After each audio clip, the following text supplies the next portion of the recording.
Hi guys, நான் இன்றைக்கி உங்களுக்கு ஃபிஷ் கறி எப்படி பண்ணணும்னு சொல்லி தரேன். இன்றைக்கி நான் இறால் எடுத்துருக்கிறேன். ஃபஸ்ட்டு இறாலை நல்லா கழுவிக்கிருக்கேன். இந்த பக்கம் ஒரு பிளாக் இருக்கும், அப்புறமா இந்த பக்கமும் ஒரு பிளாக் இருக்கும். அந்த ரெண்டையுமே எடுத்து நல்லா மஞ்சளில் வாஷ் பண்ணி நீட்டாக கழுவி வச்சுருக்கிறேன். இப்போ நம்ம மீன் கறிக்கு மசாலா ரெடி பண்ணிடலாம். அதுக்கு ஃபஸ்ட்டு 2 கைப்பிடி தேங்காய் எடுத்துக்கோங்க, 10 சின்ன உள்ளி எடுத்துக்கோங்க, அப்புறம் வெள்ளைப்பூடில் ஒரு 10 பல் தோல் எடுத்து சேர்த்துக்கலாம், தோலோடையும் சேர்த்துக்கலாம். நான் இன்றைக்கி தோல் எடுத்து தான் சேர்த்துருக்கேன். அது கூட 1 ஸ்பூன் சில்லி பவுடர், 1/2 ஸ்பூன் மல்லி பவுடர், 2 பிஞ்ச் மஞ்சள் தூள், 1 ஸ்பூன் நல்ல மிளகு, 1 ஸ்பூன் ஜீரகம், 1 ஸ்பூன் கடுகு, இவ்வளோத்தையும் சேர்த்து நம்ம அரைச்சிட்டு வந்துடலாம். இந்த மாதிரி நம்ம அரைச்சி எடுத்துக்கலாம். இப்போ நம்ம அரைச்சதை ஃபிஷ் கூடயே டேரெக்டாக சேர்த்துடலாம்.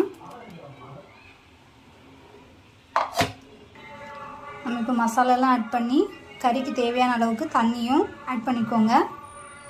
இந்த டைமில் நான் ஒரு சின்ன நெல்லிக்காய் அளவுக்கு புளி ஊற வச்சுருக்கிறேன். கடைசியாக ஊறினதுக்கப்புறமா நம்ம இந்த கறி கூட சேர்த்துக்கலாம். இப்போ நான் இந்த மசாலா கூட ஒரு பழுத்த தக்காளி கையாலே நல்லா பிசைஞ்சு போட்டிருக்கிறேன், 3 பச்சை மிளகாய் நீட்ட வாக்கில் வெட்டி போட்டிருக்கேன், ஒரு கொத்து கருவேப்பிலை போட்டிருக்கேன்.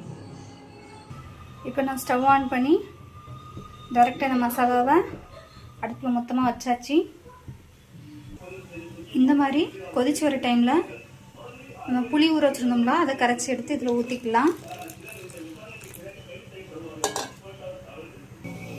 இந்த மாதிரி நல்லா ஒரு 5 நிமிஷம் கொதிக்கணும். நல்லா கொதிச்சதுக்கப்புறமா நம்ம சால்ட் ஆட் பண்ணிக்கலாம். இந்த டைமில் நான் சால்ட் ஆட் பண்ண போகிறேன். நான் 1 டேபிள் ஸ்பூன் சால்ட் ஆட் பண்ணியிருக்கேன்.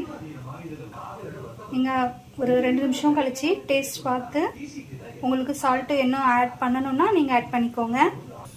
இந்த மாதிரி கறி நல்லா கொதிக்கணும். ஒரு 10 நிமிஷம் நல்லா கொதிக்கட்டும். 10 நிமிஷம் நல்லா கொதிச்சாச்சு. அந்த மசாலாவோட ரா ஸ்மெல் எல்லாமே போகணும். அது வரைக்கும் நல்லா கொதிக்கட்டும். கறி உங்களுக்கு வத்தது மாதிரி இருந்துச்சுன்னா நீங்கள் சிம்மில் வச்சு கொஞ்ச நேரம் அடுப்புலேயே இருக்கட்டும்.